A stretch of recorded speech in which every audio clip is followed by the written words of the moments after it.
श्री अनंत कुमार जी, भाजपा के महासचिव संगठन श्री रामलाल जी, जनाब मुख्तार अब्बास जी नकवी, भाजपा के महासचिव श्री धर्मेंद्र प्रधान जी, दिल्ली विधानसभा में नेता प्रतिपक्ष आदरणीय विजय कुमार जी मल्होत्रा, सुश्री आरती जी में, बहनों भाइयों, आज जितनी बड़ी संख्या में आप सब यहां पर एकत्रित हैं, उसे देखने के बाद सचमुच मैं यह विश्वास के साथ कह सकता हूं, इस देश के गृह मंत्री ने जो अपना बयान दिया है, उस बयान को लेकर केवल दिल्ली के लोगों के अंदर ही ये गुस्सा नहीं है, बल्कि हिंदुस्तान के जन जन के अंदर गुस्सा है। उस गुस्से का इजहार करने के लिए आप सब लोग इतनी बड़ी संख्या में यहां पर एकत्रित हैं। इसमें सबसे पहले इसलिए क्योंकि भले ही मैं पार्टी का राष्ट्रीय अध्यक्ष हूं, लेकिन हम अकेले हमारी कोई ताकत नहीं है।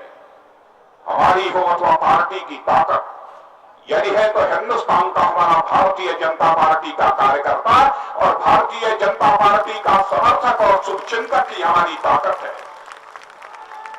इसलिए एक बार मैं शीश झुकाकर आप सभी बहनों भाइयों का हार्दिक अभिनंदन करता हूं, आप सभी का मैं स्वागत करता हूं। बहनों भाइयों, भारत सरकार के गृह मंत्री शिंदे जी ने जो भी बयान दिया है, उससे आप सभी अच्छी तरह परिचित हैं। शिंदे जी को बयान देने के पहले इस सच्चाई को समझना चाहिए था कि आप केवल कांग्रेस के नेता नहीं हैं, आप भारत सरकार के गृह मंत्री हैं, एक जिम्मेदार पद पर आप बैठे हुए हैं। यदि कोई अन्य व्यक्ति इस प्रकार की बयानबाजी कर जाता तब तो हम उसकी बात हवा में उड़ा देते, लेकिन यदि भारत सरकार का गृह मंत्री यदि कहता है कि भारतीय जनता पार्टी और राष्ट्रीय स्वयंसेवक संघ के प्रशिक्षण शिविरों में आतंक का प्रशिक्षण दिया जाता है, तो यह हिंदुस्तान का रहने वाला कोई नागरिक इसे किसी भी सूरत में बर्दाश्त नहीं कर सकता। गृह मंत्री शिंदे जी, आपने इस प्रकार की बयानबाजी क्यों की? यह हमारी समझ के परे है। समय समय पर कांग्रेस पार्टी नए नए मुहावरे करती रहती है। कभी कहते हैं कि हिंदुस्तान में सैफ्रन टेररिज्म को बढ़ावा मिल रहा है, और सैफ्रन टेररिज्म को, भगवा आतंकवाद को बढ़ावा देने का काम भारतीय जनता पार्टी जैसी राजनीतिक पार्टी कर रही है। क्या शिंदे साहब, आपको इस बात की जानकारी नहीं है? पूरे भारत को एक सूत्र में जोड़ने का काम जिसे आदि शंकर ने किया था, जो केरल में पैदा हुए थे, इन्होंने सारे देश की यात्रा कर भारत की एकता और अखंडता को कायम करने का काम किया था। वह आदि शंकर का भी वेश भगवा वेश ही था। क्या यह आपकी समझ में नहीं आता?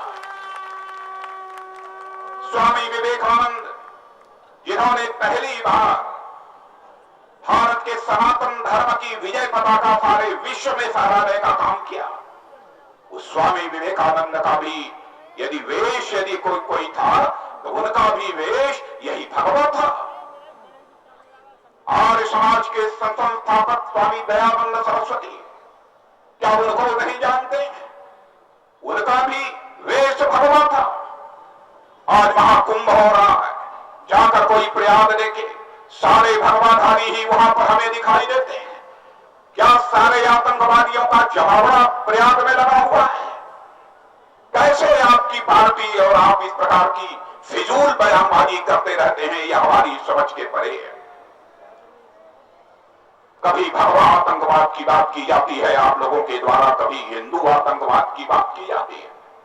क्या हिंदू इस शब्द से आपको नफरत है? बहनों भाइयों, मैं साफ कर देना चाहता हूं, नहीं से हिंदुस्तान का हिंदू बुरा है, न हिंदुस्तान का मुसलमान बुरा है। यदि बुरा है तो कांग्रेस का ईमान बुरा है, और इसके अतिरिक्त कुछ। बार बार भारतीय जनता पार्टी के संबंध में कहा जाता है कि यह हिंदुत्व की राजनीति करने वाले लोग हैं। क्या कांग्रेस के लोगों को नहीं मालूम है कि इस देश की सबसे बड़ी अदालत सुप्रीम कोर्ट ने अपने फैसले में कहा है हिंदुत्व को जाति अथवा मजहब की सीमा में कभी नहीं बांधा जा सकता है। It may be described as a way of life. यदि हम इसे परिभाषित करना चाहते हैं तो हम यह कह सकते हैं कि हिंदुत्व भारत की यह एक जीवन शैली है। यह तो सुप्रीम कोर्ट ने परिभाषित किया है। इसके बाद भी हिंदुत्व की यदि हम चर्चा करते हैं तो आप हमें आतंकवादी कहते हैं। क्या आपको यह सच्चाई नहीं मालूम है? यह हिंदुत्व की जीवन शैली, आप हिंदुत्व नहीं कहना चाहते हैं, भारतीयत्व कहिए, यह भी हमको स्वीकार है। आप सांस्कृतिक राष्ट्रवाद कहिए, यह भी हमको स्वीकार है। क्या इसी भारतीयत्व में विश्वास करने वाले लोग, इसी भारतीयत्व की जीवन शैली जीने वाले लोगों ने भारत ही नहीं सारे विश्व के लोगों को विश्व बंधुत्व का संदेश देने का काम किया है तो इसी भारत की धरती से किया है, दुनिया के किसी दूसरे देश से नहीं किया है। हमने केवल भारत की सीमा में रहने वाले लोगों को ही अपना भाई और अपने परिवार का सदस्य नहीं माना है, बल्कि सारे विश्व में जो भी जन समुदाय रहता है सबको हमने परिवार का सदस्य माना है। इसीलिए हमारे देश के ऋषियों और मनीषियों ने सारे विश्व को वसुधैव कुटुंबकम का संदेश दिया है। गणवंतो विश्वमार्यम का संदेश भी उसी जीवन शैली में, जिस जीवन शैली की चर्चा इस देश के सबसे बड़े अदालत सुप्रीम कोर्ट ने की है, उसी में विश्वास करने वाले लोगों ने गणवंतो विश्वमार्यम का संदेश भी सारे विश्व को देने का काम किया है। यदि हम आर्य हैं, हम श्रेष्ठ हैं, तो हम सारी दुनिया को श्रेष्ठ बनाना चाहते हैं। यानी इस जीवन शैली में विश्वास रखने वाले लोगों की सोच कभी संकुचित नहीं रही है, बल्कि सोच बराबर व्यापक रही है। क्या शिंदे साहब, क्या कांग्रेस के दोस्तों, आपको इस बात की जानकारी नहीं है? इसी हिंदुत्व अथवा इसी भारतीयत्व की जीवन शैली में विश्वास करने वाले लोग, वर्ष में एक दिन वह भी होता है जिस दिन उस काले नाग को, जिस काले नाग काले सर्प के डस लेने के बाद मरने की पक्की गारंटी होती है, उसे भी वर्ष में एक दिन गाय का शुद्ध दूध पिलाकर उसके भी दीर्घजीवी होने की कामना करता है। इस हिंदुत्व और भारतीयत्व में विश्वास करने वाले लोग इंसान और इंसान के बीच नफरत कैसे पैदा कर सकते? बहनों भाइयों, हम जाति पंथ अथवा मजहब की राजनीति नहीं करना चाहते हैं। हम भारत को धर्म पंथ अथवा मजहब के आधार पर नहीं विभाजित करना चाहते हैं। हम भारत को एक और अखंड देखना चाहते हैं। इसलिए हमारी नीयत पर संदेश नहीं किया जाना चाहिए। इस हिंदुस्तान में सांप्रदायिक राजनीति की शुरुआत इस आजाद भारत में यदि किसी ने की है तो वह कांग्रेस ने की है। बराबर हमारे मुस्लिम भाइयों के दिल में दहशत पैदा करके उनका वोट हासिल करने की उन्होंने कोशिश की है। मैं तो इस सभा के माध्यम से केवल दिल्ली ही नहीं, जो लोग इस सभा में शामिल हैं केवल उनसे ही नहीं, बल्कि मैं हिंदुस्तान के सारे बहनों भाइयों से अपील करना चाहता हूं। कांग्रेस का जो यह सुनियोजित षड्यंत्र है कि भारतीय समाज की एकता को तार तार करके हम केवल सरकार बनाते रहें, उस षड्यंत्र को हमें समझने की आवश्यकता है। अब आगे मैं समझता हूं कि इस देश की जनता इस प्रकार की हरकत करने की, इस प्रकार की बयानबाजी करने की किसी को इजाजत नहीं देगी। इस हिंदुस्तान में हम लोगों ने भी सरकार चलाई है।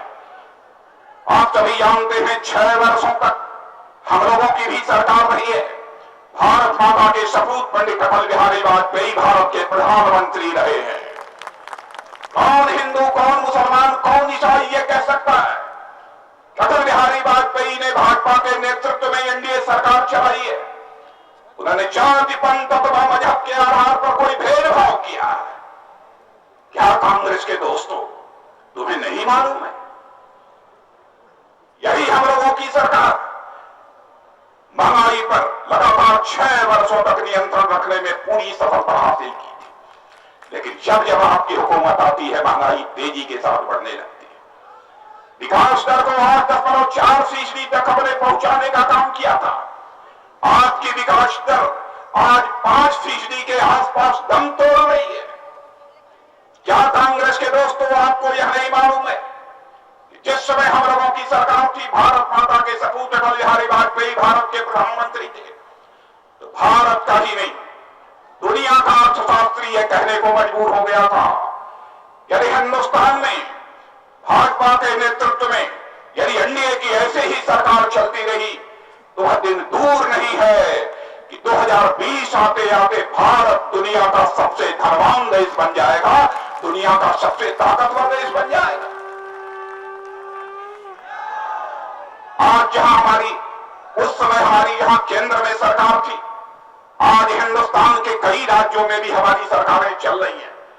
मैं आमंत्रित करना चाहता हूं अपने मीडिया के मित्रों को भी, जहां जहां भाजपा की सरकारें चल रही हैं, जाकर कोई किसी मुसलमान से यह पूछे, क्या हिंदू मुसलमान और ईसाई के नाम पर हम लोगों ने भेदभाव किया है?